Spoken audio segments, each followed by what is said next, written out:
Hi hello welcome to మగ్వా channel. 3 దశాబ్దాల క్రితం అక్బర్ సలీం అనార్కలి చిత్రంలో ఓ సిపాయి నీకే ఎంత వేచి చూచానో అంటూ సలీం అయిన బాలకృష్ణతో అనార్కలిగాను, దానవీర సూరకర్ణలో కలగంటిని అంటూ అభిమన్యుడైన బాలకృష్ణతో ఉత్తరగాను విహార గీతాలు ఆలపించిందో ముద్దుగుమ్మ. ఆ తర్వాత లేడీస్ టైలర్, స్వాతి ముత్యంలో తన అందచందాలతో నటనతోనూ కూడా మురిపించి మైమర్పించింది ఆ పసిడి బొమ్మ. ఈ మాత్రం ఇంట్రడక్షన్ చాలు ఆ మోహనాంగి ఎవరో తెలుసుకోవడానికి. చిరునవ్వుల్లో ముత్యాలు, కంటి చూపుల్లో వెలుగులు విరజిమ్మిన ఆ సుందర తార దీప. అయితే ఉన్నట్టుండి ఆ నట దీప వెండి తెర నుండి తన వెలుగును ఎందుకు మాయం చేసింది? ఇప్పుడు ఆమె ఏం చేస్తున్నది తెలుసుకుందాం. ఊగిసలాడకే మనసా, నువ్వు ఉబలాట పడకే మనసా అంటూ కలవరపడుతున్న మనసుకు సర్ది చెప్పుకుంటూ కొత్త నీరులో తన హావభావాలతో ప్రేక్షకులను కట్టిపడేసిన దీప 7 ఏళ్ల వయసులోనే నటన జీవితానికి శ్రీకారం చుట్టింది. కమల్ హాసన్ తొలిసారి నటించిన కళత్తూరు కన్నమ్మ చిత్రమే దీపాకు తొలి సినిమా. నిజానికి అందులో కమల్ హాసన్ చేసిన పాత్రకు మొదట దీపానే తీసుకున్నారట. కానీ మగ పిల్లాడి వేషం కాబట్టి జుట్టు కత్తిరించుకోవాలని అంటే దీప తల్లి నిరాకరించారట. దాంతో ఆ వేషం కమల్తో వేయించి దీపాకు మరో చిన్న పాత్ర ఇచ్చారు. ఆ తరువాత తన 12 ఏళ్ల వయసులో దీపాకు నిర్మాత మేరీల్యాండ్ సుబ్రహ్మణ్యం శ్రీకృష్ణ అనే సినిమాలో వేషం ఇచ్చారు. అలాగే దీపాను ఓ కార్యక్రమంలో చూసిన నాటి మలయాళ నటుడు ప్రేమ్ నజీర్ దీప తన భావి హీరోయిన్ అన్నారు. 2 నెలల్లోనే ఆమె మాట నిజమైంది. తీరైన ముఖం, ఆకట్టుకునే ఆకృతితో దీప తద్వారాగానే అభిమానుల్ని సంపాదించుకుంది. తర్వాత అమెరికా అమ్మాయి చిత్రంలో తెలుగు రంగంలో తన పాదం మోపింది.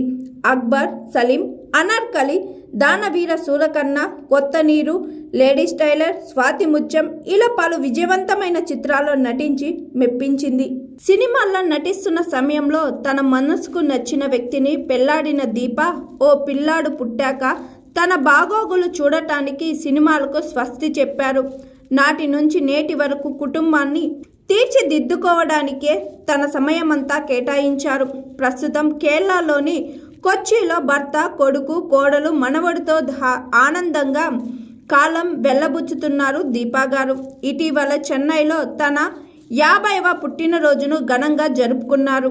తమ కుటుంబ చర్చిలో ప్రార్థనలు చేస్తూ వీలైనప్పుడల్లా సమాజ సేవ చేస్తూ ప్రశాంతంగా గడుపుతున్నారు దీపా గారు. ఉచితంగా వివాహాలు చేయించడం, చిన్నారులకు విద్యా అవకాశాలు కల్పించడం లాంటివి చేస్తున్నారు. సడన్గా అజ్ఞాతంలోకి వెళ్ళిపోయారు. ఇప్పుడు ఎలా ఉన్నారు అని పలకరిస్తే చాలా సంతోషంగా ఉన్నాను, ఈ మధ్యనే బామ్మను కూడా అయ్యాను అంటూ మురిసిపోతూ చెప్పారామె. మరి బామ్మలా కనిపించట్లేదు కదా అంటే మెల్లగా గతంలోకి వెళ్ళిపోయారు. 1971లో తాను కేరళలో బ్యూటీ క్వీన్గా ఎన్నికైన విషయాన్ని జ్ఞాపకం చేసుకున్నారు. అందం అనేది అందరికీ రాదు, నా వరకు అది నా అదృష్టం అన్నారు దీపా గారు. ఎన్టీ రామారావు గారు దర్శకత్వంలో నటించడం మరపురాని అనుభూతి అని, ఆయన సెట్లోకి వస్తుంటే క్రమశిక్షణతో మెలిగే వాళ్ళమని నాటి అనుభవాలను పంచుకున్నారు. హరిప్రసాద్ అనే అభిమాని తన కోసం దీపక్ అనే పేరు మార్చుకున్నాడని, ఇప్పటికీ తనకు ఫోన్ చేసి క్షేమ సమాచారాలు అడుగుతుంటాడని ఆనందంగా చెప్పారు దీపా గారు. వెండి తెరపై గ్లామర్ సంతకం చేసిన దీప నటనకు దూరమైన ఆ రంగంపై మమకారాన్ని మాత్రం చంపుకోలేదు. ప్రస్తుతం రిలయన్స్లో జనరల్ మేనేజర్గా పనిచేస్తున్న తన కొడుకు నిర్మల్ని కూడా నటుణ్ణి చెయ్యాలని ఆశపడుతున్నారు. తాను ఏ విధంగా సినిమాల్లో అందరి అభిమానాన్ని పొందానో అదేవిధంగా తన కొడుకు కూడా పొందాలని కోరుకున్నట్లు తెలిపారు. తన మనవడిని కూడా సినిమాల్లోకి తీసుకొని వస్తానన్నారు. మరి మీరు అంటే తనకు కూడా చాలా ఆఫర్లు వస్తాయని, కానీ కుటుంబానికే ఎక్కువ ప్రాధాన్యం ఇవ్వాలని ఆలోచిస్తున్నానని అన్నారు. తన కొడుక్కి మంచి పాత్ర వస్తే మాత్రం అతనితో పాటు నటించడానికి సిద్ధంగా ఉన్నానని ఉత్సాహాన్ని వెళ్ళబుచ్చారు దీపా గారు. ఆవిడ కోరిక తీరాలని, నాటి అందాల సుందరి అభిమానులు మళ్ళీ అలరించాలని ఆశిద్దాం. నా పేరు N Satyavathi. Please like, comment, share, subscribe GRTV. Hi, this is Swathi.